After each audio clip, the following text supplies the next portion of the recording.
Amen. All right, Judges chapter 8. Now, in Judges chapter 8, he starts in verse number 1. Look, he says, "And the men of Ephraim said unto him, Why hast thou served us thus, that thou called us not when thou wentest to fight with the Midianites? And they did chide with him sharply." It's very interesting. Now, this is a continuation of the story of Gideon. We saw it first in chapter 6, where the angel of the Lord came and picked him. And then chapter 7, he gets his men, his 300, and they go out and they begin to obtain this victory, and then the enemy's on the run. But what's interesting here, there's a couple things wrong.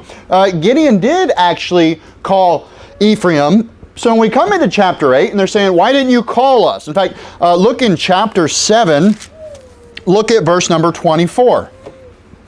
"And Gideon sent messengers throughout all Ephraim, saying, Come down against the Midianites, and take before them the waters unto Beth-barah and Jordan. Then all the men of Ephraim gathered themselves together, and took the waters unto Beth-barah and Jordan. And they took the two princes of the Midianites, Oreb and Zeeb. And they slew Oreb upon the rock of Oreb, and Zeeb they slew on the winepress of Zeeb, and pursued Midian, and brought the heads of Oreb and Zeeb to Gideon on the other side of Jordan." So clearly in chapter 7, at the end of that chapter here, Gideon did call unto Ephraim, and they obtained a victory. They got these kings. But the problem is the attitude of these people that are coming out. They're proud. They want the glory, and so they're angry. It says they were chiding sharply. Look at verse 1 again, Judges chapter 8, verse number 1. "And the men of Ephraim said unto him, Why hast thou served us thus, that thou calledst us not when thou wentest to fight with the Midianites? And they did chide with him sharply." Listen, these are selfish people. Now, these are his brethren, right? But yet, here they are. They're coming out. They're angry with him, chiding sharply. They're arguing bitterly. And here they are. They're proud. They are haughty. They are full of themselves. They're puffed up. And it sounds to me like really they wanted all of the victory.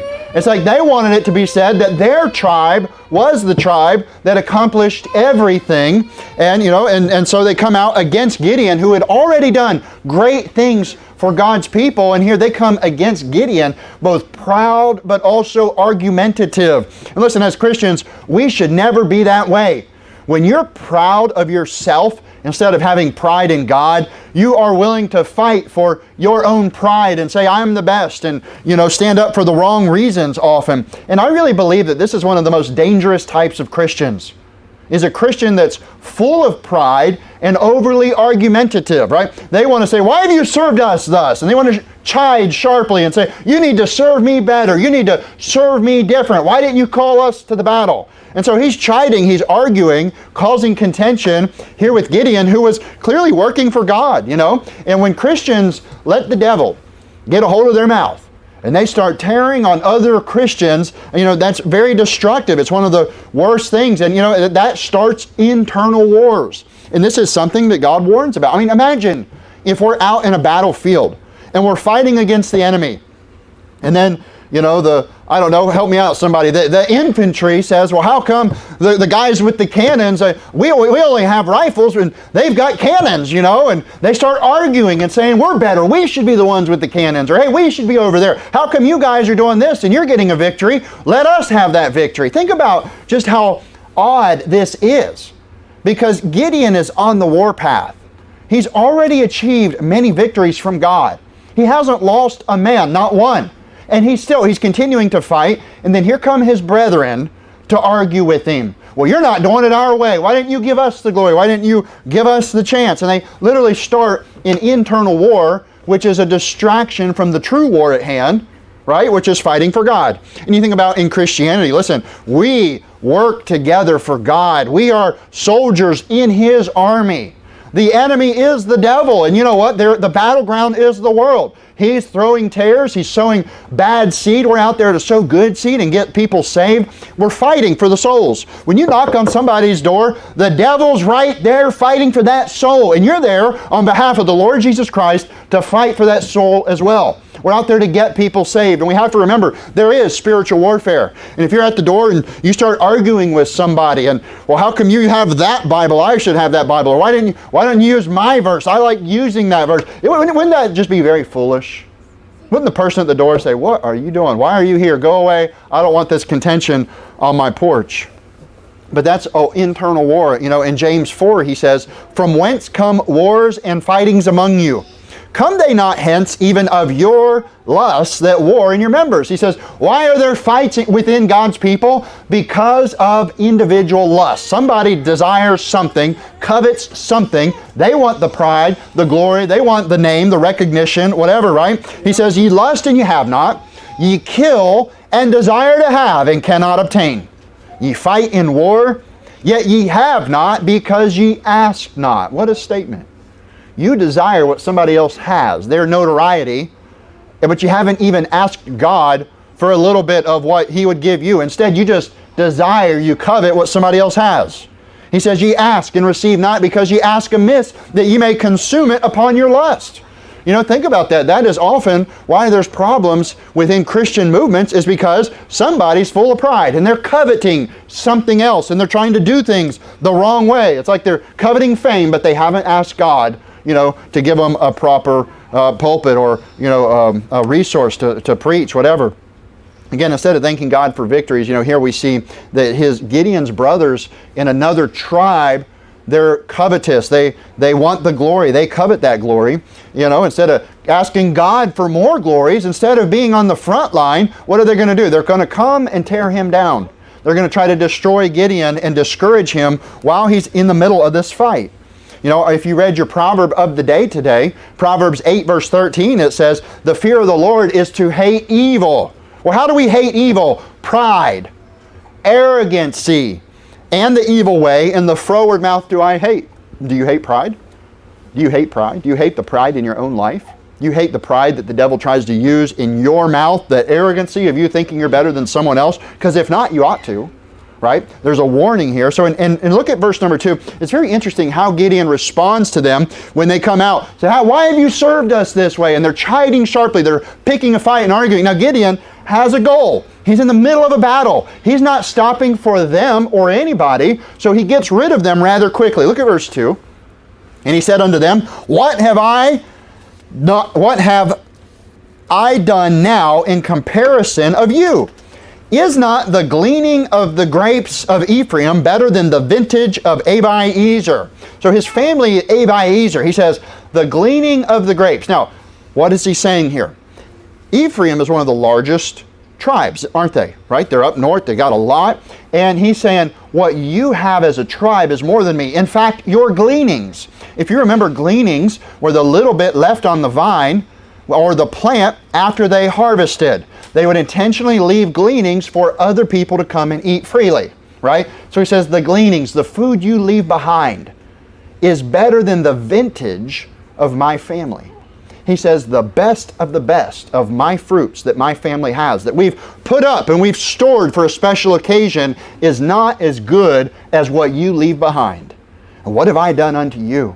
Think about his statement here. Gideon is being very wise and very humble, right? And, he is one of the smaller families, and he said, hey, you got a big tribe and I'm just a small family. What little bit I have is nothing compared to everything that you have. Now Jesus advocates for similar wisdom in Matthew 5. He says, agree with thine adversary quickly while thou art in the way with him. Gideon's able to get an agreement with them so they'll leave him alone so he can continue in the battle without compromising or lying. He's just being humble and meek. He's keeping power, but he's doing it with meekness, kind of like Moses did, right? He's got a good attitude. He's outsmarting them. That's using wisdom, is to be able to outsmart them with the truth. So in verse 3, he continues, God hath delivered into your hands the princes of Midian, Oreb and Zeeb.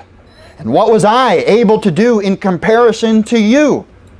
Then their anger was abated toward him when he had said that. So he says, listen, you guys got 2 of the kings.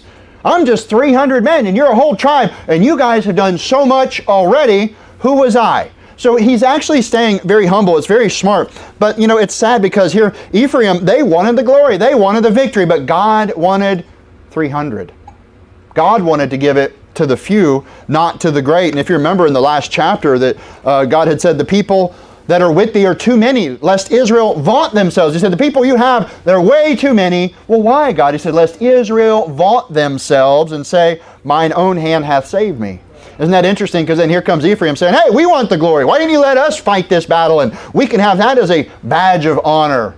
No, Gideon and his 300, they're still trucking along. They haven't stopped the mission from what God's given him to do. It's very interesting. So, he has to stop and contend with these contentious brethren. They're trying to stop his pursuit to argue. So he overcomes them. He outsmarts them, I think. Here, so in verse 4, it continues.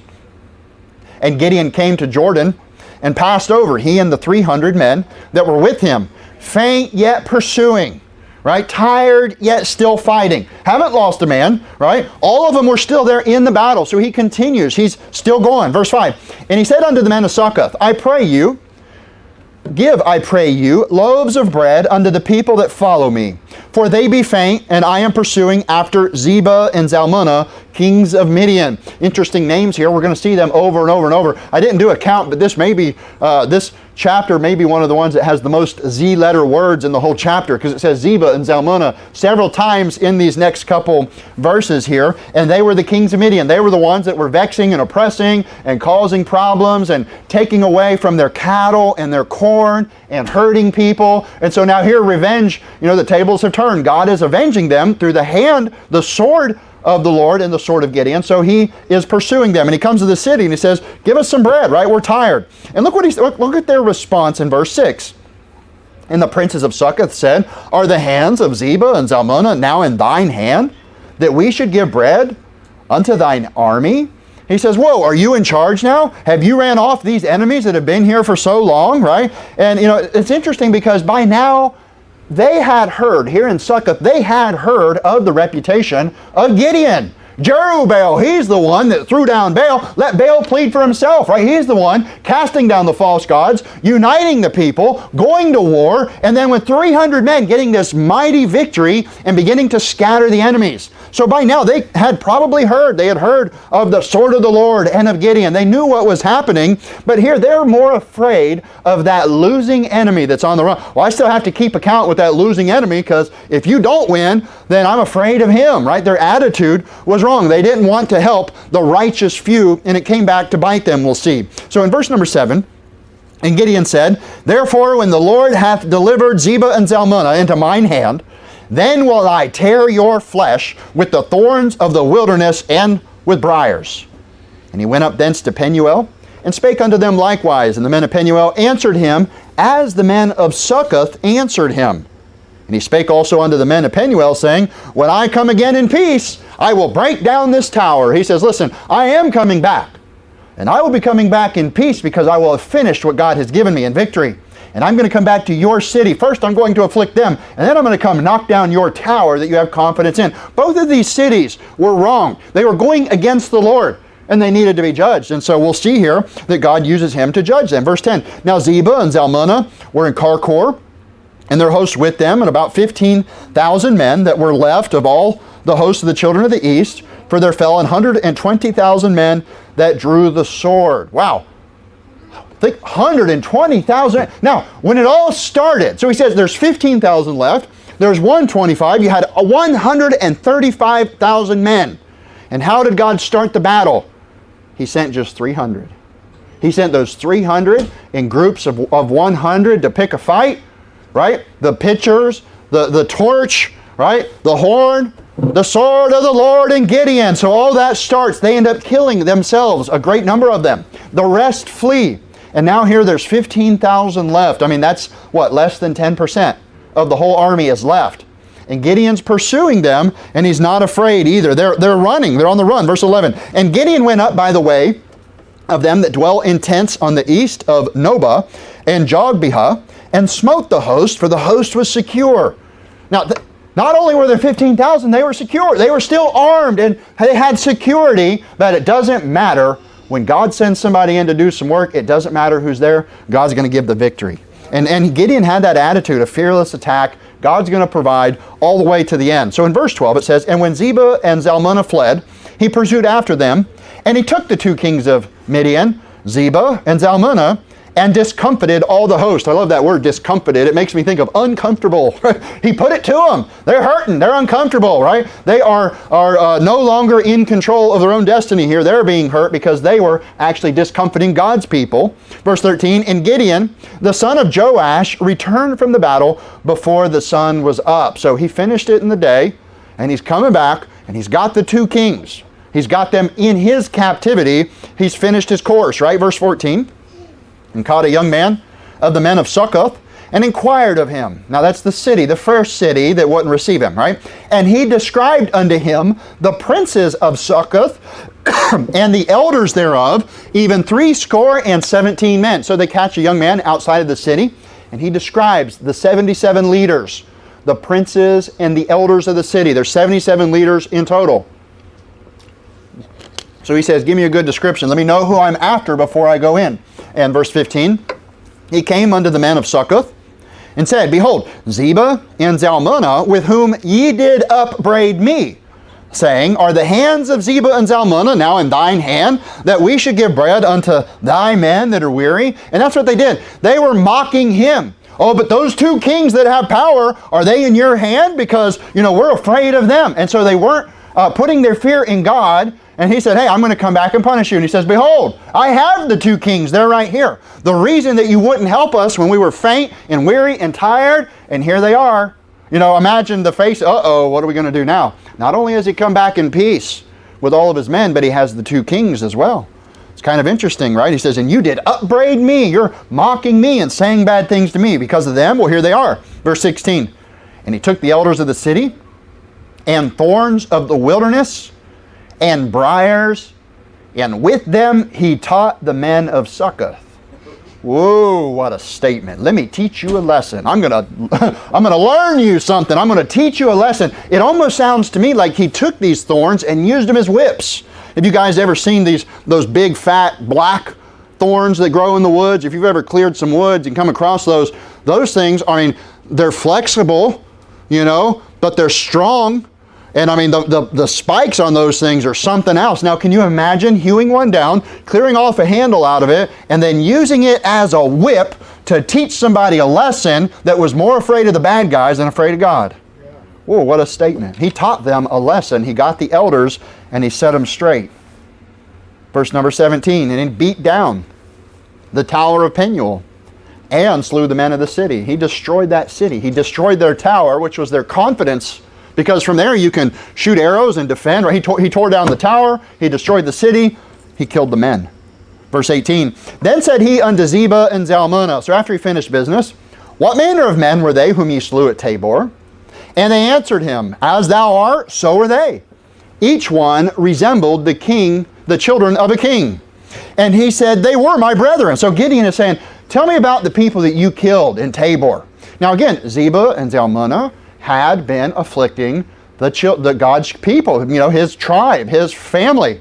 And he says, remember what you did back then? Tell me about that. Who'd you kill? Well, they look just like you. Probably a dumb statement there, right? Because you're fessing up to your crime here, right? So what did he say? He says, verse 19, and he said, they were my brethren, even the sons of my mother, as the Lord liveth, if ye had saved them alive, I would not slay you. He says, you're going to kill my kin? That I'm going to kill the king. You don't go killing my family, I'll get revenge. But you notice that Gideon didn't start this out to go get revenge on his family that died in the past.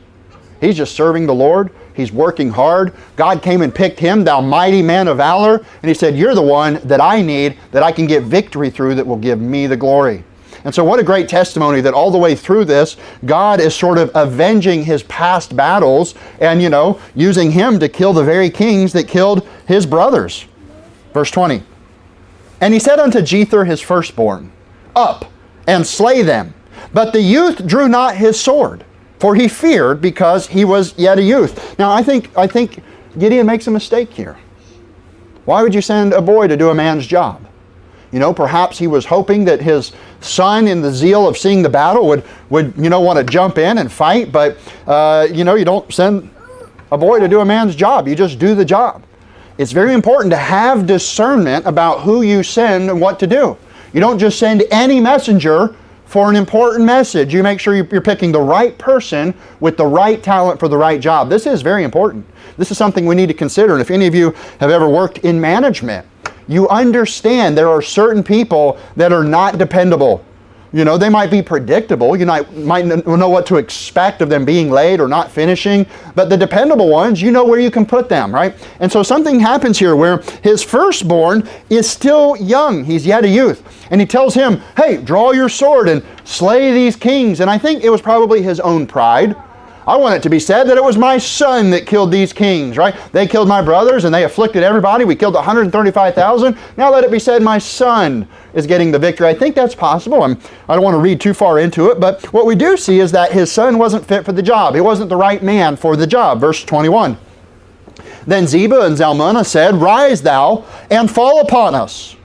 For as the man is, so is his strength. And Gideon arose and slew Zebah and Zalmunna and took away the ornaments that were on their camel's neck. He said, the kings are watching this. Son, go kill those kings. I'm afraid. I don't know what I'm going to do. So what's the king say? Hey, Gideon, why don't you live up to your name? You have the reputation of the one getting great victory, the sword of the Lord and of Gideon. I'd rather die at the hand of the sword of Gideon than the young son, right? So these kings actually say, hey, why don't you just get up and kill us and end it for us, because you're the one with the reputation. For as the man is, so is his strength. We already know what your strength is. We've heard the reputation of how you've stood for the Lord and obtained great victory. Verse 22.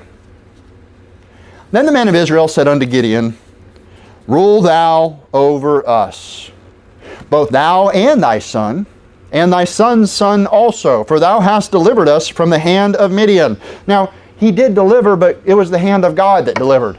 Remembering, it was God that worked these miracles, set everything up, and God rules, and you shouldn't be lazy. And this is important. Rule thou over us. What are you doing? You're saying, I don't want to be responsible. You come be responsible for us. Fight our battles. Verse 23. And Gideon said unto them, I will not rule over you, neither shall my son rule over you. The Lord shall rule over you. Now, this is the problem to begin with, that the Lord was ruling over them, and then they would cast off that and they'd pick some other god. Remember? They kept having this problem, and it's like a dog returning to their vomit as we read through the book of Judges. They keep going back to the wrong way. They're not training the next generation to fight for the right way, to walk in righteousness. It's kind of like, well, you saw what we did, you do it. Kind of like Gideon said to his son, but his son wasn't prepared for that.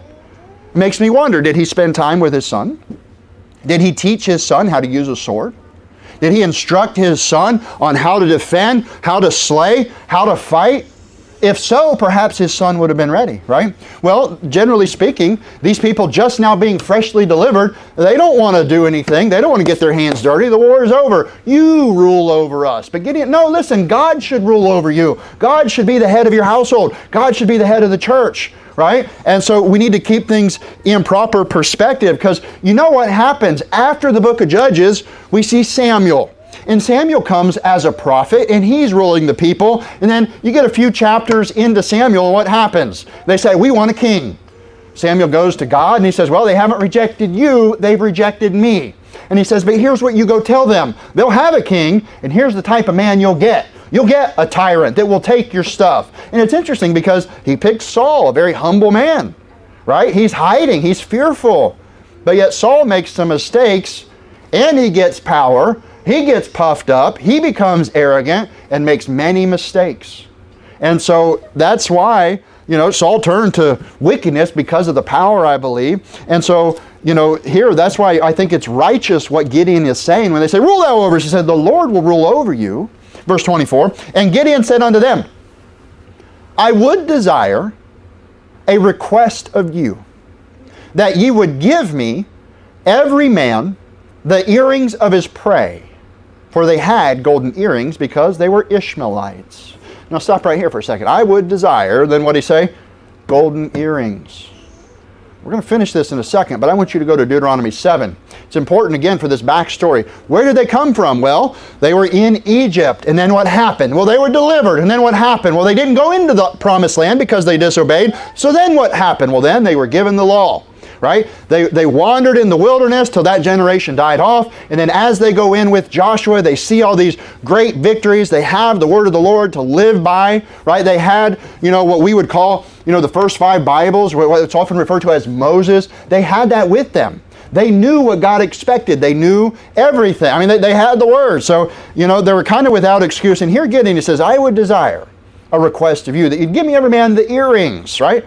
Because they were golden earrings. Now, desiring gold, can be a major stumbling block in your life. And it just makes me wonder, did he get older in life? He's done. My battles are over. Now, if I could just work on that retirement plan, everything else will be easy. I don't know. Again, I don't want to read too far into it. But the backstory is that, they knew the Word of God, what God expected. They weren't to intermingle, and they did. They disobeyed God and served other gods, so that's why they were being punished. Now, it's important, I think, it's relevant in Deuteronomy chapter 7. Look at verse number 1. Let's start at the beginning of the chapter. When the Lord thy God shall bring thee into the land whither thou goest to possess it, and hath cast off many nations before thee, the Hittites, and the Girgashites, and the Amorites, and the Canaanites, and the Perizzites, and the Hivites, and the Jebusites, 7 nations greater and mightier than thou. And when the Lord thy God shall deliver them before thee, that thou shalt smite them, and utterly destroy them, thou shalt make no covenant with them, nor show mercy unto them. Listen, verse 3, this is key because this is how they got in trouble, right? Neither shalt thou make marriages with them. Thy daughter thou shalt not give unto his son, nor his daughter shalt thou take unto thy son. You shouldn't be unequally yoked. As a Christian, you have no business marrying somebody that's not saved. Verse 4, for they will turn away the son from following me, that they may serve other gods. So will the anger of the Lord be kindled against you and destroy thee suddenly. Listen, you marry the wrong woman, she will turn away your heart. Worse than that is the next generation. The children will disobey God. The children will grow up unsaved. Verse 5. But thus shall ye deal with them. He says, here's how you treat them. Ye shall destroy their altars, and break down their images, and cut down their groves, and burn their graven images with fire. For thou art an holy people unto the Lord thy God. The Lord thy God hath chosen thee to be a special people unto himself, above all that are upon the face of the earth. Right? They were to be a holy people. Hey, and choosing to walk in holiness will provide happiness in your life. But choosing to reject holiness, you're not going to be happy. You're not going to have joy. You're not going to find God's blessing on your life. And he says, I have chosen you to be separate, to be the holy people, to be special above all that are on the face of the earth. You should take the higher road. You should be better than everybody else. And this is not me saying, yeah, we're better than everybody else, holier than thou. No, I'm just saying, listen, that is your choice. Now that you're saved, you have the power of the Holy Spirit in you, you get to make the right choice. And when you do, God rewards you and blesses you.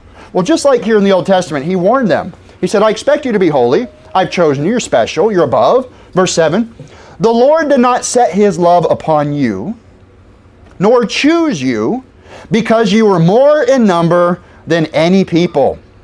For you were the fewest of all the people, of all people. He's saying, look, it's not because of your great number. In fact, the few, right? You see how this kind of is tying in with Gideon also. He chose the 300. Verse 8, but because the Lord loved you, and because he would keep the oath which he had sworn unto your fathers, hath the Lord brought you out with a mighty hand, and redeemed you out of the house of bondmen, from the hand of Pharaoh king of Egypt. God often reminds them what he brought them from. Verse 9, now therefore, know therefore that the Lord thy God, he is God, the faithful God, which keepeth covenant and mercy with them that love him and keep his commandments to 1,000 generations. Let me tell you something. If you don't raise your children to love God, then you cannot expect to have good fruit there.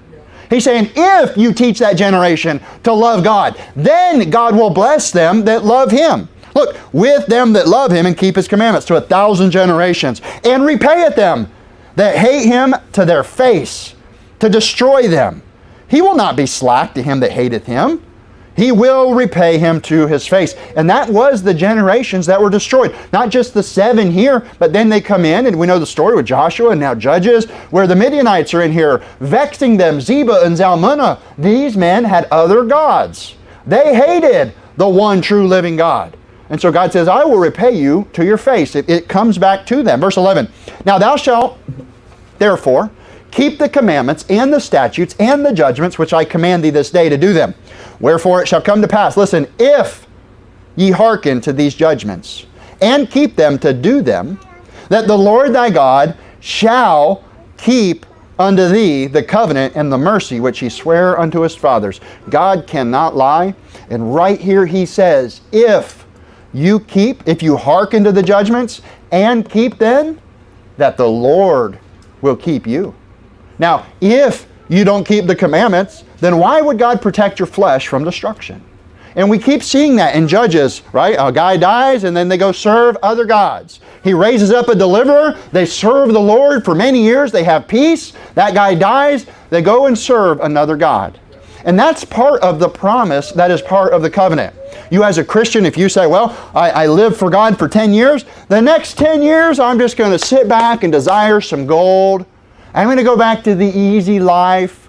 I'm tired of feeding myself. I want to sit back and let the TV tell me what to think. You think God's going to bless that? Listen, the Christian life is hard.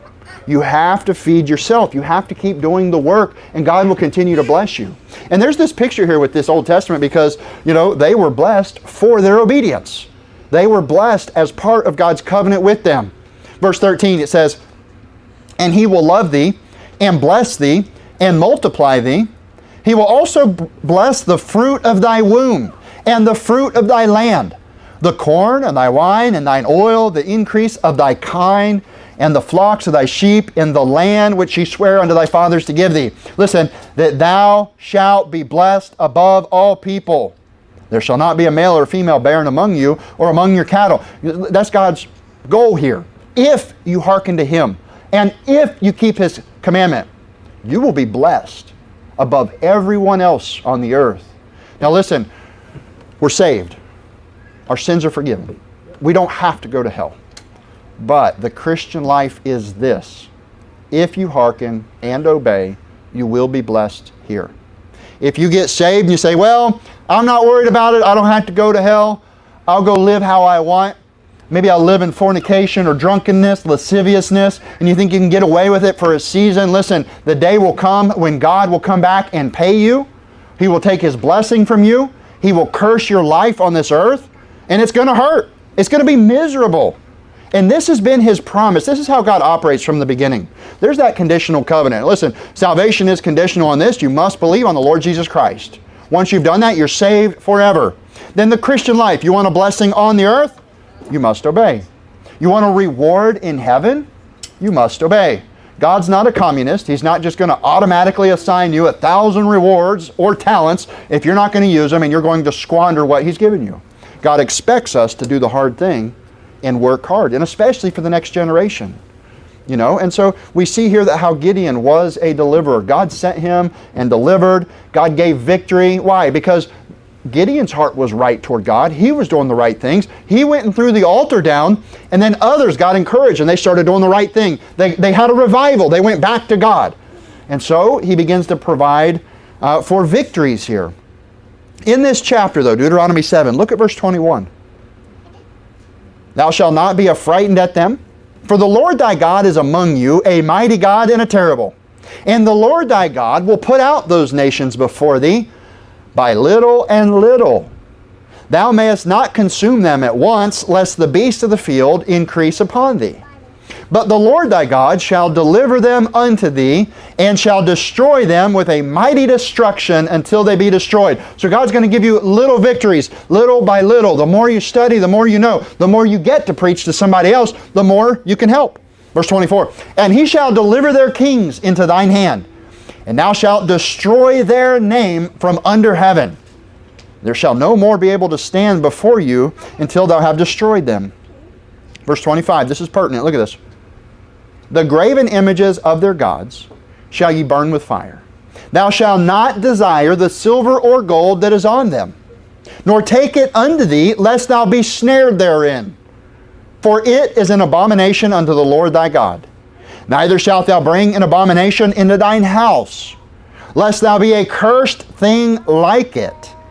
But thou shalt utterly detest it, and thou shalt utterly abhor it, for it is a cursed thing. He says, when you destroy that other nation, don't desire their gold. Right? You remember Jericho? What happened after Jericho? Well, there was Ai, the wedge of gold, the Babylonianish garment. They were told to reject everything. Let it burn. Forget it, right? And what did they do? Well, he coveted after it. Oh, I like this. Look what the world had to offer. This is neat. I want to take it home, right? So God cursed them, and many died because of it. So he says, burn it with fire. Do not desire the silver or gold, right? Don't take it unto thee. What do you say? Lest thou be snared. Lest thou be snared. Snare is like a trap. Snare. Can you imagine walking through the woods and a bear trap grabbing your leg? God says that's what it's like when you go searching after gold from the wrong source. God will give you all the gold you need. Do you trust that? Do you have confidence in that? He's going to take care of you. When you get greedy for gain, you're out of balance in God's eyes. Verse 26, he says, neither shalt thou bring an abomination into thine house. Uh-oh. Lest thou be a cursed thing like it. But thou shalt utterly detest it, and thou shalt utterly abhor it, for it is a cursed thing. Don't bring some idol, some statue, some other god into your house, or you will become an abomination in God's eyes. You're supposed to hate those things. Don't let them in your house. Now go back to Judges chapter 8. Go back to Judges chapter 8. Again, you see all throughout the Bible the judgment of God on those that serve idols. And there are Christians that have served idols. And that's sad. Solomon let women take his heart. And he had idols. He set up groves. He set up statues. And I mean, what a wicked thing. And it was devastating to not just him, but to the next generation, to his children. Yeah. Right? He says, don't bring it in your house, lest thou be cursed like it. Right? Don't let that snare into your house. Judges chapter 8, verse 24. We're almost done. And Gideon said unto them, I would desire a request of you, that you would give me every man the earrings of his prey. For they had golden earrings because they were Ishmaelites. So again, he's saying, I would desire the gold. Okay, I won't rule over you. God's going to rule over you, but I have this desire. Now that we've killed everybody, bring me their gold. Everybody's been picking up the gold. Give me all the gold. Bring it to me. Verse 25. And they answered, we will willingly give them. And they spread a garment and did cast therein every man the earrings of his prey. Don't desire the gold. It will become an abomination. You don't bring it into your house. It'll be snare unto you, right? That was the warning. Judges 8, verse 26. And the weight of the golden earrings that he requested was 1,700 shekels of gold, besides the ornaments and collars and purple raiment that was on the kings of Midian, and besides the chains that were about their camel's neck. And Gideon made an ephod thereof. Now, an ephod was part of the priest's garments. An ephod is referred to sort of like a jacket, but more like a breastplate. A breastplate was typically attached to an ephod. When you think of an ephod, I think of like perhaps some armor. If you think of like a steel armor that covers your chest and part of your loins, covers you all around, and then they would decorate it. Imagine some lavish armor made of gold with perhaps gemstones and purple colors all over it. So here he decides he's going to cast an image of an ephod. Perhaps he's trying to show the victory. Maybe it's some big puffed up chest or something. Maybe it's larger than life. I don't know. We're not given a lot of details here because ephods are mentioned in the Bible in an acceptable way. When the priest had a particular ephod in a certain way with the 12 stones in it to remember the 12 the tribes of Israel, right? But here he's not told to do anything like that. He desired the gold. Then he makes this ephod, which becomes a snare unto him, right? He says in verse 27, and Gideon made an ephod thereof, and put it in his city, even in Ophrah. And all Israel thither served God. Is that what it says? No. All Israel thither went a-whoring after it, which thing became a snare unto Gideon and to his house. He builds an image, it sounds like to show his victory. This was the gold from the Midianites, from their ears. We had this huge victory. We should build a statue remembering the victory. You think about it, of an ephod, of this big breastplate. But Israel went whoring after it. They worshiped it. They bowed down to it. and it became a snare or a trap or a stumbling block, both to Gideon, what's it say? And to his house. And to his house. Sometimes we let things in the house and we don't think about the next generation. It hurts the next generation. They're accustomed to it. They're okay with it, but they don't know how we feel. I don't believe that Gideon just started bowing down to it and calling it God by any means. But it was a snare to him, probably because he was proud of it, and to his house because their friends, their parents were worshiping it, going to whoring after it as if it were some sort of a god or an idol. Verse 28. Thus was Midian subdued before the children of Israel, so that they lifted up their heads no more. And the country was in quietness 40 years in the days of Gideon. And Jerubbaal the son of Joash went and dwelt in his own house. And Gideon had 70 sons of his body begotten, for he had many wives. Now this part I think is sad. In the flesh we want to say, yeah, 70 sons, that's cool, right? But why would you have many wives?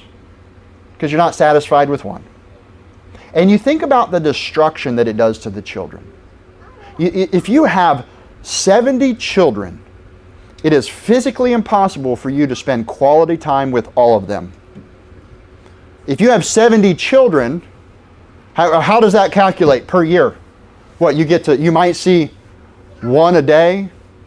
For what? How would that work? Somebody help me out with the math. Yeah, like every 3 months.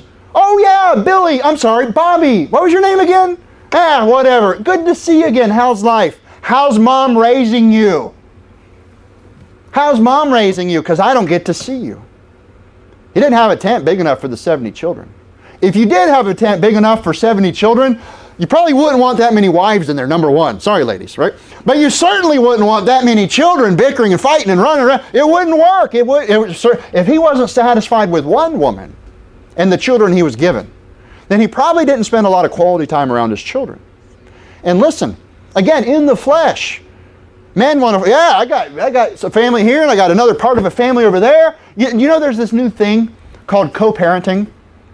Co-parenting. Now it used to just refer to, well, we're divorced and we've worked it out, we've come to terms.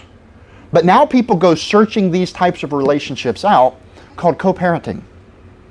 Well, I just want one for half the time. And I don't want all the burden. And I'd rather pick some stranger and co-parent. There are literally websites designed to connect people to be co-parents. That's not love. That is not loving a child. I only want about half of a kid. I don't want to pay for them. I don't want to raise them. I don't want to lose every weekend to having some kid. What a wicked heart. What a wicked attitude. And listen, Gideon did great damage here. I believe this is the worst mistake he ever made. Not being satisfied with the wife that God gave him and his firstborn and whatever else he had there, because next he's out looking for something else, and then he's building his name by raising 70 children. And even those children, as they raise up, oh, you're the son of Gideon. Imagine those children thinking, yeah, tell me about my dad. What do you know about him? I don't know him. You think about how sad that would be as a child to say, tell me about my dad. Well, he's over there, go talk to him. Well, I don't get to see him that often. You probably know him better than I do. Gideon made a big mistake with this. And it ended up hurting the others.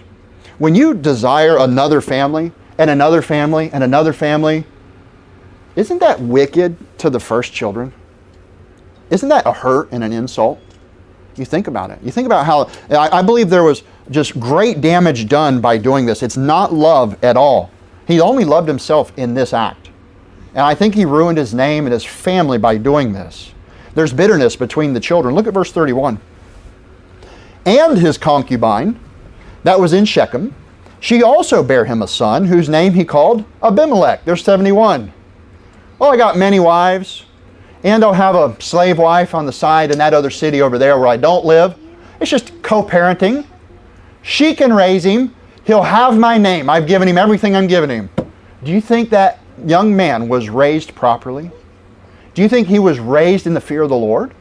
Do you think he was raised with the love of a father, instructed in the right way? So that's great damage to just have a child and forsake it and forget about it. That's the way of the world. That's the way of the world, and I feel for our generation because there's a lot of children raised like that. They don't understand the love of a father. They have a mom that's trying to work and lead them and, send them off to school. They don't know love. They don't know family. And so they end up rejecting family themselves and not appreciating family. Verse 32. And Gideon, the son of Joash, died in a good old age and was buried in the sepulchre of Joash his father in Ophrah of the Abi-ezerites. And it came to pass, as soon as Gideon was dead, that the children of Israel turned again and went a-whoring after Balaam and made Baal-berith their god. They found some new Baal. Oh, hey, we got a new god. His name's Berith. Let's worship Baal-berith. And the children of Israel remembered not the Lord their God, who had delivered them out of the hands of all their enemies on every side. Neither showed they kindness to the house of Jerubbaal, namely Gideon, according to all the goodness which he had showed unto Israel. What a bunch of ingrates. As soon as he's gone, it's like you're waiting for the teacher to walk out so you can start cheating. You're waiting for the parents to walk out of the room so you can do what you know they don't want you to do. That's a bad attitude. That's a bad heart. But here, again, it wasn't just about Gideon. It was the Lord that they had rejected. They already had a problem with the Lord's authority in their heart. And here, as soon as, now that Gideon's out of the way, we can go find us some new Baal. And of course, as the story goes, they're cursed yet again. Their children are cursed yet again. Let's pray. Dear Heavenly Father, thank you for the lessons we're learning from Gideon. Lord, I pray that you would help us to just apply it to our own life. Lord, help us to have a desire not for gold, but for righteousness. Lord, help us to just trust